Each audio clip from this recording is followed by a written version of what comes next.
So I knew how to lead by example, but I was never that vocal leader. And that's all you have to be. That's really what you have to be in real estate.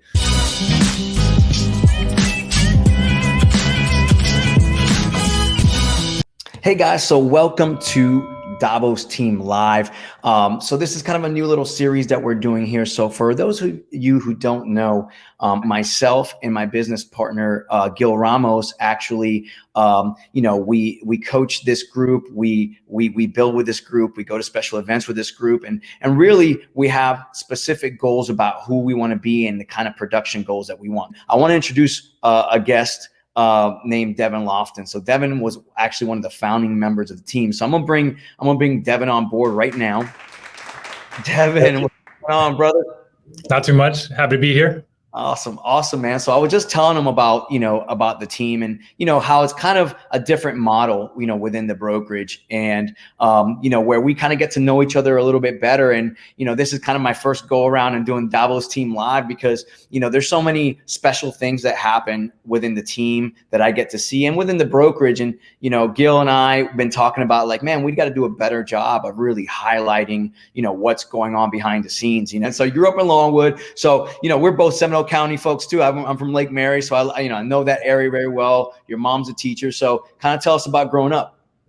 It was real fun. I grew up in a real, I guess you could say, average middle class family. My parents had the house. We always had cars. We always had shoes to play basketball. We were signed up for all the sports. Got to travel a lot. I have a sports family. Like my mom had the opportunity to try out for the WNBA. She ended up not taking it because her dream was teaching.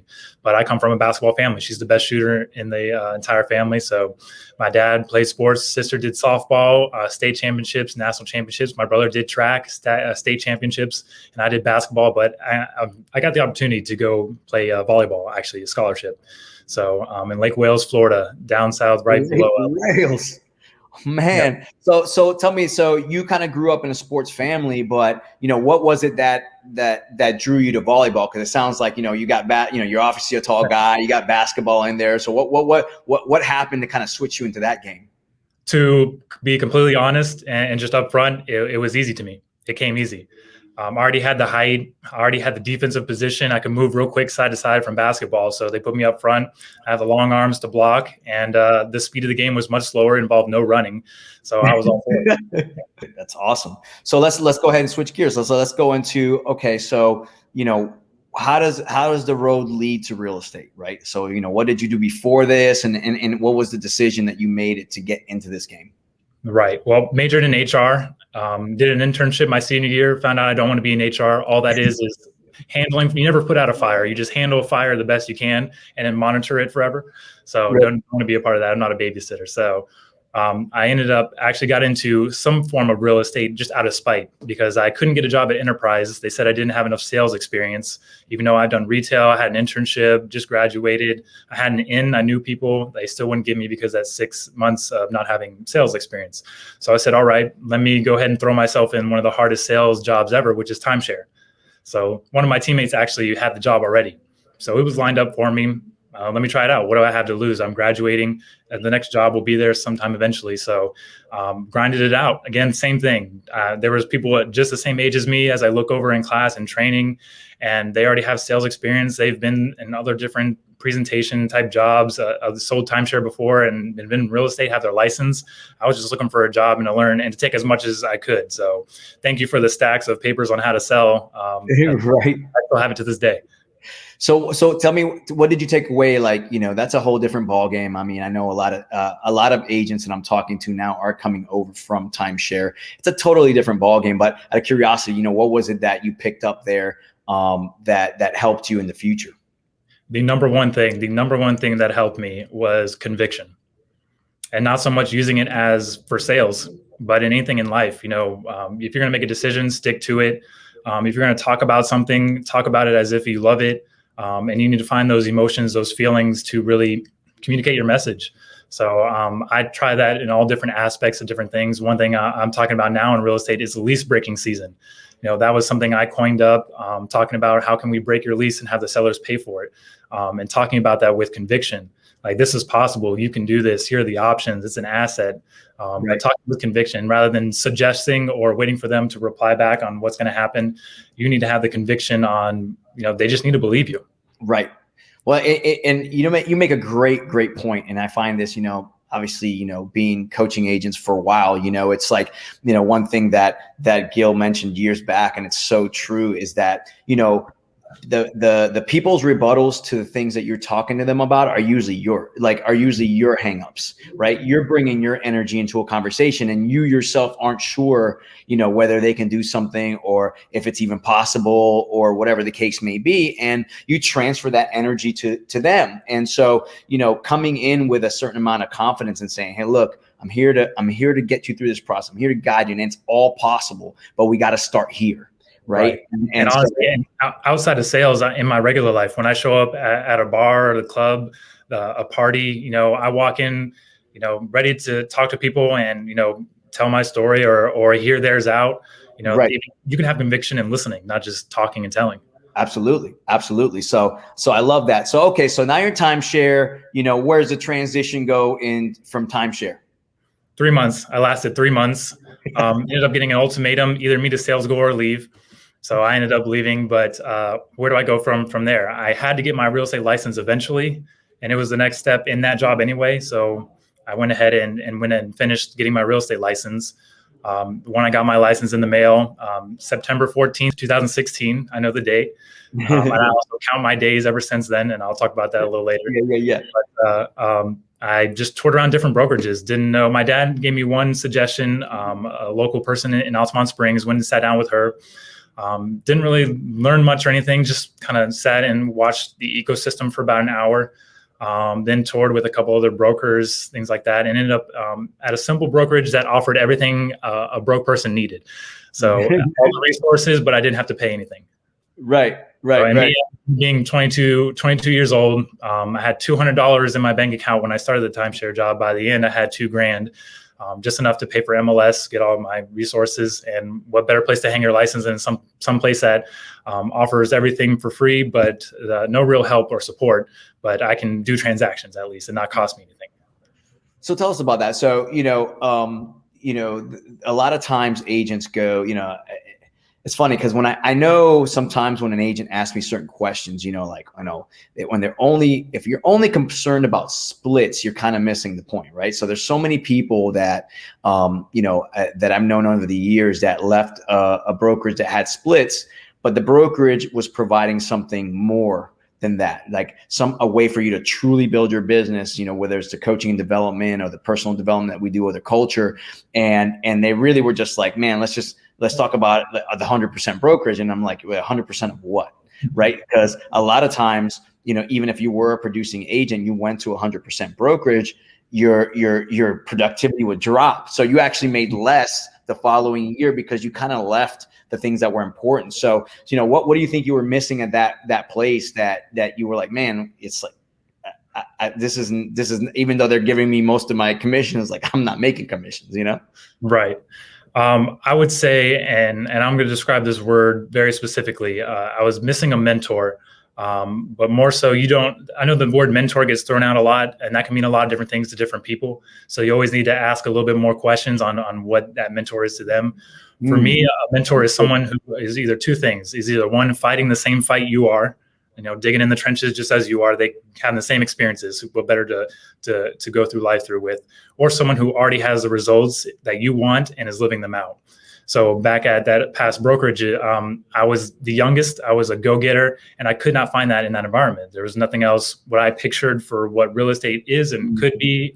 And if I wanted to be different, where would I find that? It wasn't anywhere in that ecosystem. So no one else fighting the same fight I was, and no one had the results I was looking for. So that's actually good advice. Anybody in getting into real estate or in real estate looking for a mentor or coaching, training, whatever you want to call it. We like the term coaching. It's important to ask a few more questions. What does that actually mean?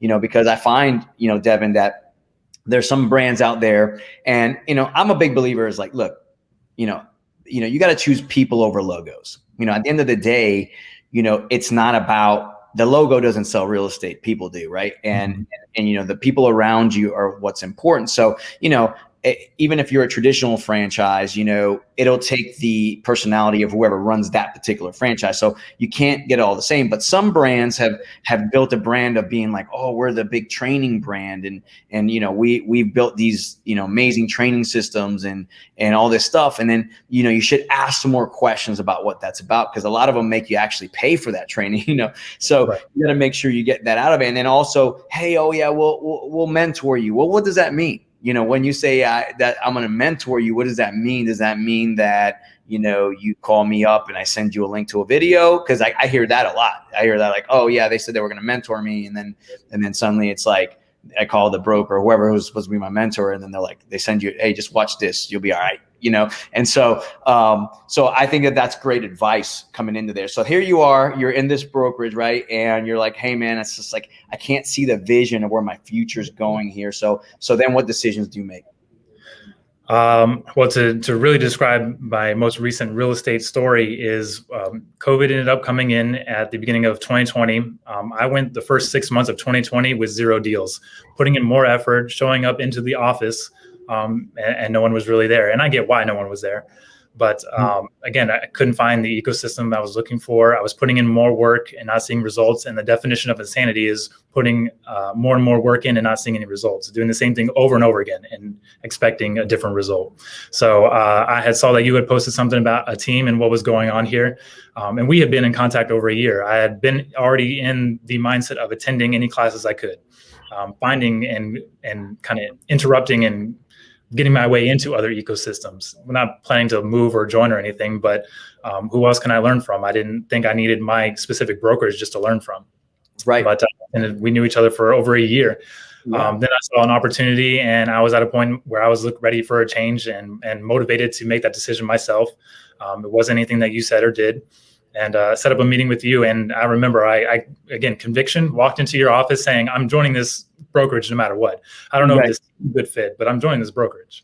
Yeah. So, and I remember that day, and I love when you said that, I was like, yes. Because, I met you, and one thing that I love about you, man, is you got an incredible energy, and, you can, and a good heart, we just got off a Zoom call where somebody literally stayed on the Zoom call after the call just to thank you for, you having that giving heart and helping them, incorporate into the team and things like that. And, I can notice that about you right off the rip. And I remember meeting you, a year or so before that in one of our events. And I can tell you this, and I think that this is something that now, that you embody and that is embodied within our culture. And this was something that, I think is one of the best decisions that Gil and I made over the years. And I always remember the Tony Robbins quote. He's like, if you want to make the most money, add the most value. Right. You fall in love with your customer. And in our case, the customer's agents, right? We're here to change agents' lives. And one of the best decisions we ever made, Devin, was opening up our coaching and development to outside agents, right? We met at a kind of a universal event, under our coaching program as a free event. A dead agent society event, right? And that's where we met, and we just decided, hey, from here on out, and that's how it started. Me and Gil said, well, let's just start doing, seminars. If coaching and development is what's the lack in the industry, let's start doing seminars outside of our group and start putting it out to the world. And then what ended up happening over time is we realized, hey, all these trainings that we're doing in our office, in our classroom, we should also open those up to other agents, because, why are we limiting the information that gives agents the ability to invite friends who might be in that same position that you were in, where you're just like, man, I'm in this ecosystem, but I'm just not feeling the energy. I'm not getting the, what I call street level tactics, to do real, because training's cool, but what's going on the street, and on the street level, when it comes to real estate, could be totally different than what's in that binder, right? It's like, you need that kind of stuff. So here we are. So, you finally make this decision, and you say, hey, Bobby, I'm joining your crew, no matter what, even if I can't be on Davos' team. And then, so, tell us a little bit about, Davos' team and what's been your experience with it. So you did obviously make it onto Davos' team, and you were one of the founding members of it. But what have you seen about the team that really, what you've learned, anything you've gathered from it? Right. One thing I've learned, and I'll start broad scope and then kind of go more specific to the agent perspective. But one, you have people to look up to who can see your path further than you can see it. Mm. So regardless of the immediate results that you get, even if they're positive, even if they're negative, you have someone that's a little bit further down the line that can see certain things, will congratulate you, but they know what it's going to take to get you past the line that you thought you ever could. And that trickles down to you building you up to be a leader. If I could describe this culture, didn't know it here. I may have been said maybe once or twice, but to describe this culture here in this office, Alliance Group altogether, this team would be leaders building leaders. That's not something you can buy. That's not something that you can readily see on the first sit down or second sit down. That's why knowing you for over a year, attending for over a year, it was a great thing. But down to building leaders, you as an agent on the team now can inform, lead other people who come on the team. And there's no hierarchy. Some people are a better leader in this area than they are in that area. You can certainly have a new person come on the team, and maybe you just take on responsibility. Actually, that's a story I need to talk to you about. What's that? Joining this team, being in this office, I knew it was a better ecosystem, a better environment. So one time I heard you in your office, which is no longer, speaking to someone else. I don't know who it was, but you had mentioned to them, if you really want to grow, take on some responsibility in this office, whether it be helping out Marissa in the front, cleaning up around here, or offering suggestions for the office. So taking on that responsibility is what we can do individually as agents on this team. And that's a form of leaders building leaders. That's huge, man. And it's funny. I was listening to like a Tony Robbins video, a couple of days ago, and he's like, no matter who you are, if you want to be successful, you have to be developing as a leader. And that doesn't mean that a bunch of people follow you. That's not what it means. It just means it's a certain level of stepping up into a different responsibility role, and even if you're talking, you talked about conviction. I think it's kind of along those same lines, right? When you're talking to a customer or a client, they're looking for you to lead this thing, even if they're trying to tell you that they know best, which is always usually a bad path to go on, right? If you're not leading the strategy on a deal. But they're looking for somebody to step up and be a leader and show that confidence and that conviction that, hey, look, I'm here to help you achieve your vision and your goals and do that. And the only way you really practice that is to help others, in other ways. And that's one thing that I really admire about you, man. It's like, I remember, even Gil calling you out one time and was like, dude, I'm expecting you to be a bigger leader. And it was like, boom, a switch flipped in you. And, now it's like people are coming to you and they're saying, bam. And, and I just think it's so important. Like if you guys are listening out there, whether you're in real estate or not, your family is looking for you to be a leader. Your kids are looking for you to be a leader, right? Your customers and your clients, the people in your company are looking for you to be a leader.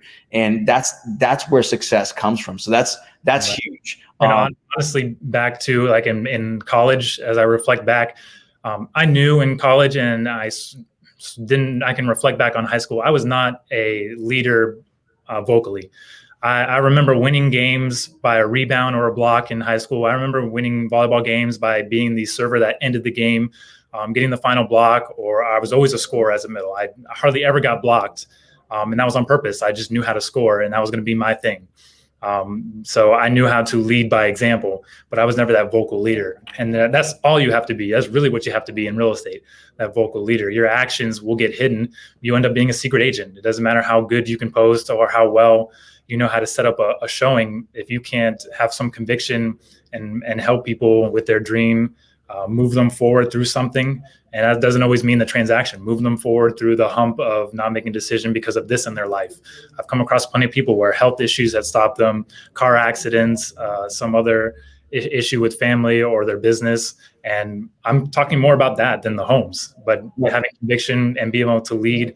But when you take it back to sales or in real estate, taking on that responsibility. I always bring up the fact that I can be a concierge for you. There are two different approaches I take in this business. Is I can take on a concierge approach and handle all the inspections, title information for you. So you just have to write the check and sign. Or if you want to be fully involved in this process, you can take it over and I let them pick from there. That's cool. That's awesome.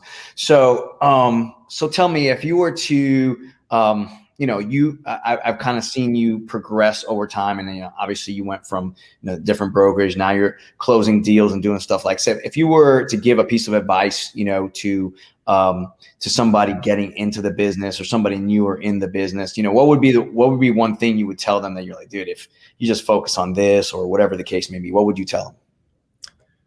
I would say the people. You need to surround yourself around someone. Find a mentor. You get to define what that means. Find a coach. You get to define what that means. It can certainly be online or something like that. But at the end of the day, my definition was someone fighting the same fight as me, or someone who already has the results I want and living those out. It doesn't require a whole lot of extra time. As you build up yourself up as a leader, you're someone who had brought me to this company. I don't need your hand to hold every day in and out, but definitely for big time and certain situations. For a newer agent, you maybe need to find someone that will hold your hand. And how long? Do you need help for weeks? Do you need help for months? Are they going to be around months from now? What is their plan in their life, and what's their leadership skills like, and where do you think they're going? And their results, because they may not be around you a year from now or two. So you're just looking for someone to help you out versus a mentor. You kind of need to know someone else's path, someone else's dreams, someone else's goals, see if yours aligns up with that. And I would say that's what I would tell someone to do coming into the business, trying to figure it out. Someone fighting the same fight as you, or someone that has results and is living them out. Because I've toured around different brokerages, found a lot of people make a lot of money. You can go anywhere and be a six-figure earner. But for how long, and what does that look like? And the way they did it, was that the way you envisioned for real estate? Because if not, you're just working, and then at some point you'll burn out because it wasn't your original idea or way to get what you wanted. Exactly. So let's end on this. So I want to discuss like a real estate victory you've had. You know what I mean? And what I define, obviously, there's closings and things like that, but sometimes the biggest victories are those big fights you have, and you finally get them done. Or just explain one of the deals that you might have been through that you really felt like, man, I stuck this one through and I got this done. One in December of 2020, mostly because I fully understood her situation, and she was able to make it happen. But we had to push back an extension 3 times. My job at that point, wasn't about real estate. It was about handling emotions. That conviction on, yes, this is going to happen. Avoiding the blame game of who and what and when, taking on responsibility. I've admitted that's my fault. I've sold the deal where the wash and dry wasn't included. That's easily, $1,000 to someone, $1,500 that they just weren't expecting, or now they have to pay for it, and take ownership of that. But that deal where you have to handle those emotions. It was nothing about real estate. It was nothing about the brick and mortar, the job. It was solely about their emotions, their feelings, because you can disrupt family life, especially with this business, and timeframes can disrupt, the easy, smooth transition. So handling those emotions and taking responsibility, blame, whatever has to be done, because, you can take that. And I've been pounded on volleyball net all the time. So I knew how to take that. That's incredible. And I'm sure a lot of agents out there can relate to what we're saying, because, that's really, honestly, that's probably 95% of the business is, handling emotions. And what I love about this business is it forces you to be emotionally strong. Like, the only way you're going to get through, somebody in this relationship has to be emotionally strong, right? Like, and you have to be that certainty. We talked about it multiple times, to have that conviction and that leadership attitude where you're like, hey man, we might not know all the answers right now, but we're going to figure this thing out. Or, hey, look, this is looking messy, but don't get me wrong. I'm going to make some calls right now. I'm going to fix this problem. And I think that's one of the things that's the turning point, I think, in a lot of agents' careers. And if I could teach agents that, and I know you're teaching agents now, within our team and, around the brokerage as a leader, which is like, you have to be the calm in the storm.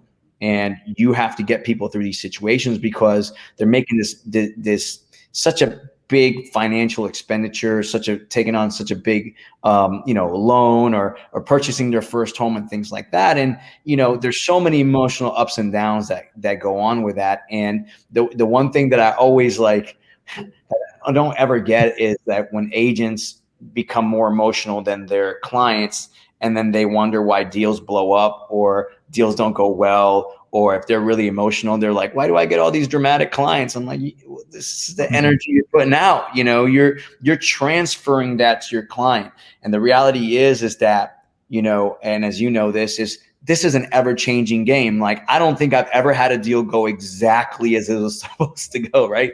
Like, there's so many, they almost can't, because there's too many variables. There's just too many variables: lenders, appraisers, repairs, all these different things. And that's why agents are important. I think that's the one thing, Devin, like, and maybe you can speak to this, is like, everybody's always afraid of like some of these big companies taking over, the industry, like, oh, Zillow's going to take over, and, we're going to be pushed out and all this stuff. But I'm like, honestly, man, I don't know how you feel about it, but I don't know that they can replace some of this human stuff, Not at all. I mean, I play basketball with my financial advisor. I purposely chose him because I know where he's at. He's local, in town.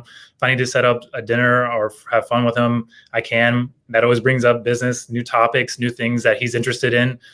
That relationship beats someone else who can maybe do some other things for me, at least at this point right now. But, who wouldn't want to have fun with their realtor and have them later in life, because you're best buds, make suggestions for you and handle anything that may come up without that extra tension of, this is a transaction, or is this worth your time? It's always worth your time with friends. Absolutely. Absolutely. And we'll end with this, because this is a little nugget that Gil read from a book. And it's funny because Gil tells a story. He's like, I picked up this book, and he's like, I read the first 2 pages and then I just shut the book, because he's like, I learned everything I need to know about this book. And, and the first page says, people want to do business with their friends whenever possible. He flipped the page and he said, people want to do business with their friends even when it's not so possible. Right. And that is just the truth. And it's because people do business with people they like and they trust, and that will never change. And I appreciate you, because you're that kind of person and you give out that kind of energy, man. And it's a pleasure to have you on a team, as a pleasure to have you as a leader on a team. And thank you for doing our first episode for the Davos Team Live, brother. So go out there, go make some calls, go get some business, and we'll talk soon, brother. Awesome. Thank you. All right, man. Take care.